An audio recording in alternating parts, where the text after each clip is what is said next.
or you're going to make me cry. So hello, class of 2015. Congratulations, and thank you for that wonderful welcome. And thank you, President Bottomley, for that wonderful introduction. I have admired Wellesley, its mission, its story, its successes for a long time. And I thank you very much for inviting me. You are ridiculously lucky to be graduating from this bastion of excellence and on these beautiful acres. And if the goddesses and gods of the universe do the right thing, then you will also very soon be the proud alumni of the college that produced America's first female president.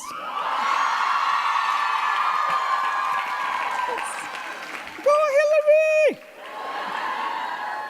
I'm truly, truly happy to be here today. I'm so happy to be here, in fact, that when I found out your class color was yellow, I decided I would wear yellow eyeshadow. But on second thoughts, I realized that much as I admire Wellesley, even yellow eyeshadow was a bit too much of a gesture. So I dug out this yellowish head wrap instead. So speaking of eyeshadow, I wasn't very interested in makeup until I was in my 20s, which is when I began to wear makeup because of a man. A loud, unpleasant man. He was one of the guests at a friend's dinner party in Lagos. I was also a guest. I was about 23, but people often told me I looked 12. The conversation at dinner was about traditional Igbo culture, about the custom that allows only men to break the kola nut. And the kola nut is a deeply symbolic part of Igbo cosmology. I argued that it would be better if that honor were based on achievement rather than gender. And this man looked at me and said dismissively, "You don't know what you're talking about, you're a small girl." I wanted him to disagree with the substance of my argument, but by looking at me, young and female, it was easy for him to dismiss what I said.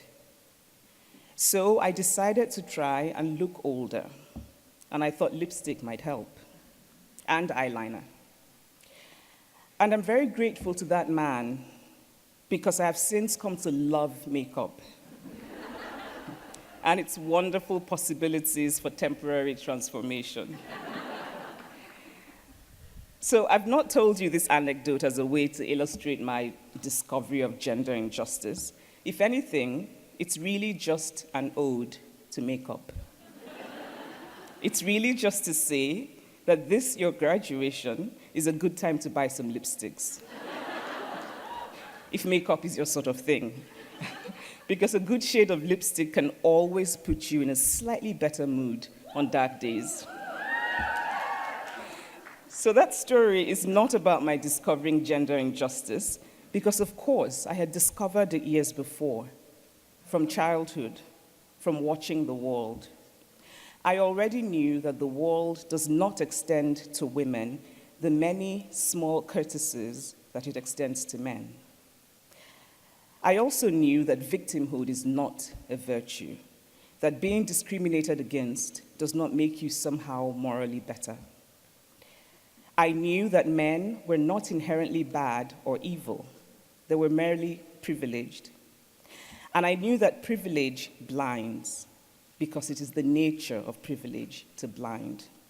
I knew this from personal experience, from the class privilege I had of growing up in an educated family, that it sometimes blinded me, that I was not always as alert to the nuances of people who were different from me. And you, because you now have your beautiful Wellesley degree, have become privileged, no matter what your background.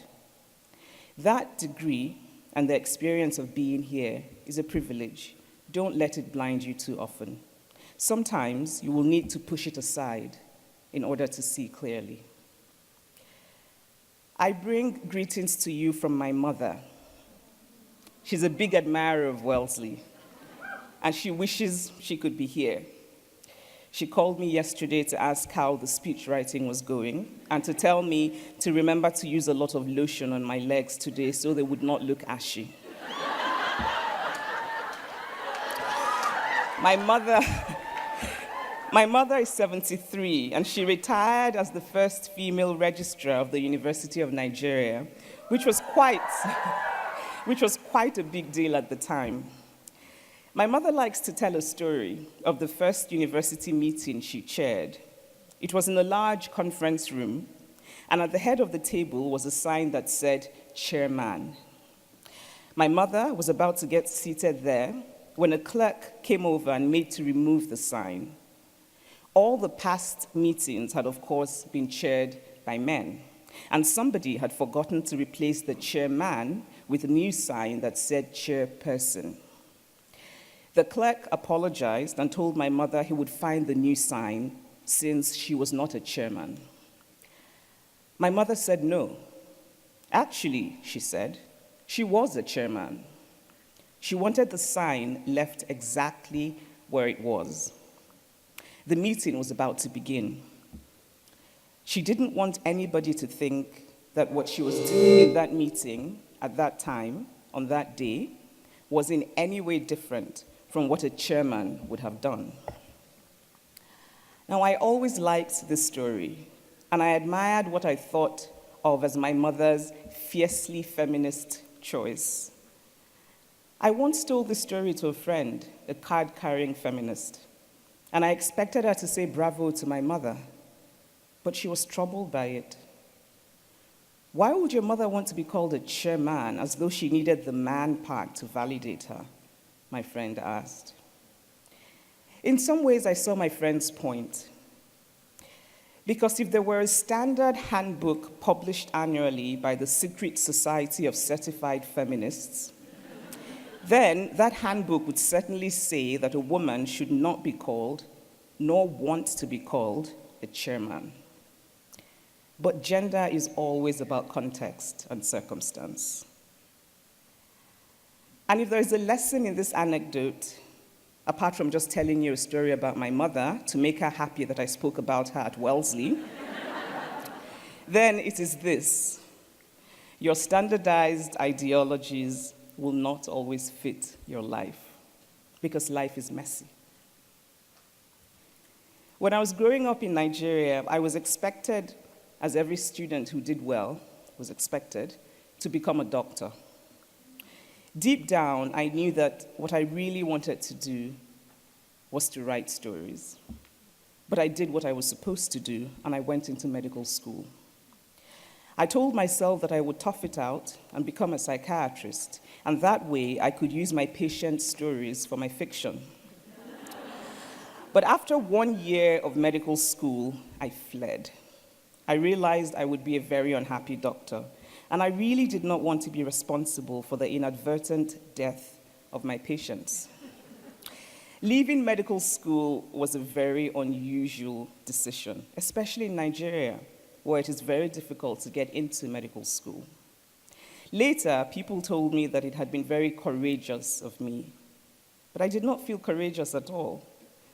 What I felt then was not courage, but a desire to make an effort, to try. I could either stay and study something that was not right for me, or I could try and do something different, and so I decided to try. I took the American exams, and I got a scholarship to come to the US, where I could study something that was not related to medicine. Now, it might not have worked out. I might not have been given the American scholarship. My writing might not have ended up being successful. But the point is that I tried. We cannot always bend the world into the shapes we want, but we can try. We can make a concerted and real and true effort. And you are privileged that because of your education here, you have already been given many of the tools that you will need to try. Always just try, because you never know. And so as you graduate, as you deal with your excitement and your doubts today, I urge you to try and create the world you want to live in. Minister to the world in a way that can change it. Minister radically in a real, active, practical, get your hands dirty way. Wellesley will open doors for you. Walk through those doors and make your strides long and firm and sure. Write television shows in which female strength is not depicted as remarkable, but as merely normal. Teach your students to see that vulnerability is a human rather than a female trait. Commission magazine articles that teach men how to keep a woman happy. Because there are already too many articles that tell women how to keep a man happy. And in media interviews, make sure fathers are asked how they balance family and work. In this age of parenting as guilt, please spread the guilt equally. Make fathers feel as bad as mothers. Make fathers share in the glory of guilt. Campaign and agitate for paid paternity everywhere in America. Paid paternity leave everywhere in America. Hire more women where there are few. But remember that a woman you hire doesn't have to be exceptionally good. Like a majority of the men who get hired, she just needs to be good enough. Recently, a feminist organization kindly nominated me for an important prize in a country that will remain unnamed. I was very pleased. I've been fortunate to have received a few prizes so far, and I quite like them. Especially when they come with shiny presents. So to get this prize, I was required to talk about how important a particular European feminist woman writer had been to me. Now, the truth was that I had never managed to finish this feminist writer's book. It did not speak to me. It would have been a lie to claim that she had any major influence on my thinking. The truth is that I learned so much more about feminism from watching the women traders in the market in Nsukka, where I grew up, than from reading any seminal feminist text. But I could have said that this woman had been very important to me. I could have talked the talk, and I could have been giving the prize and a shiny present. But I didn't. Because I had begun to ask myself what it really means to wear this feminist label so publicly. Just as I asked myself after excerpts of my feminism speech were used in a song by a talented musician whom I think some of you might know, I thought it was a very good thing that the word feminist would be introduced to a new generation. But I was startled by how many people, many of whom were academics, saw something troubling, even menacing in this. It was as though feminism was supposed to be an elite little cult with esoteric rites of membership. But it shouldn't. Feminism should be an inclusive party. Feminism should be a party full of different feminisms. And so, class of 2015, please go out there and make feminism a big, raucous, inclusive party.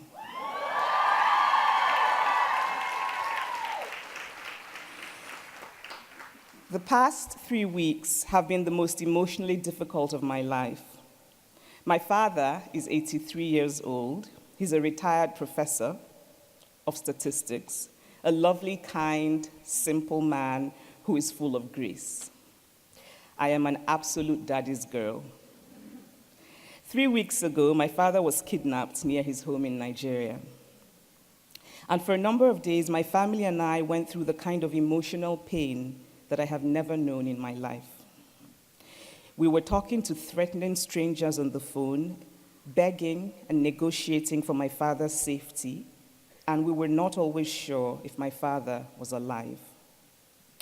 He was released after we paid a ransom. He's well, he's in fairly good shape, and in his usual lovely way, he's very keen to reassure us that he's fine. I'm still not sleeping well.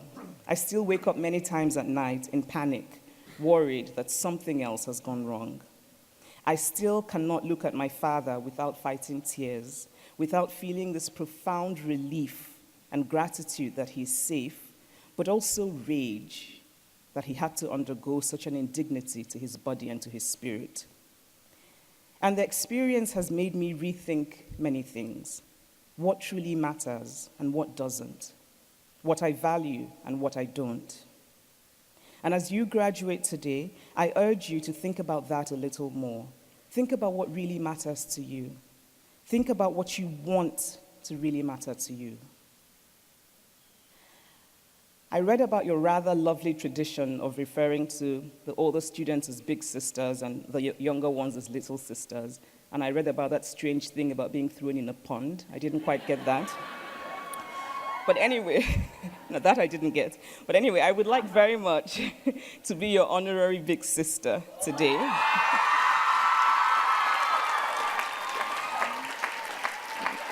Which means that I would like to give you bits of advice as your big sister. So all over the world, girls are raised to make themselves likable, to twist themselves into shapes that suit other people. Please do not twist yourself into shapes to please. Don't do it. If someone likes that version of you that is false and holds back, then they actually just like a twisted shape and not you. And the world is such a gloriously multifaceted, diverse place that there are people in the world who will like you, the real you, as you are.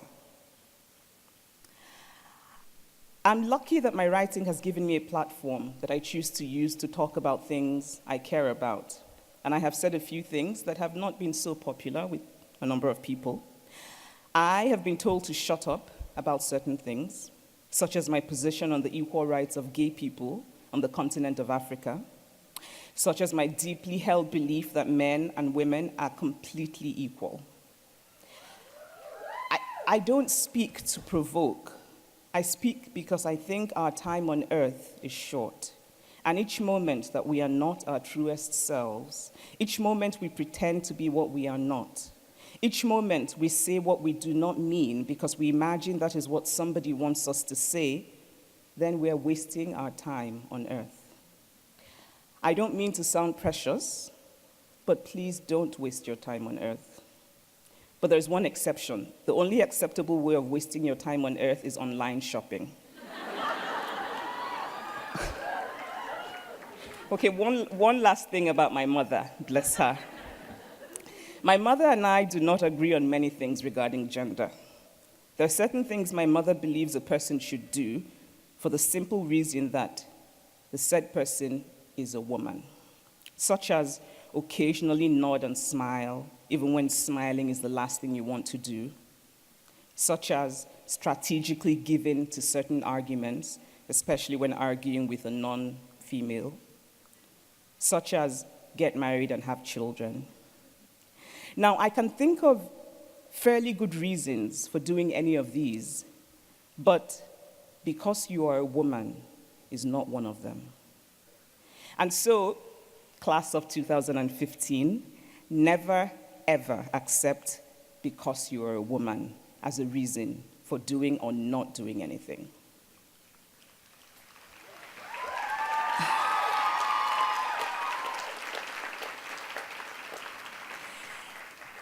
And finally, I would like to end with a final note on the most important thing in the world, love. Now, girls are often raised to see love as only given. Women are praised for their love when that love is an act of giving. But to love is to give and to take. Please love by giving and taking. Give and be given. If you're only giving and not taking, you'll know. You'll know from that small and true voice inside you that we females are so often socialized to silence. Don't silence that voice. dare to take. Congratulations.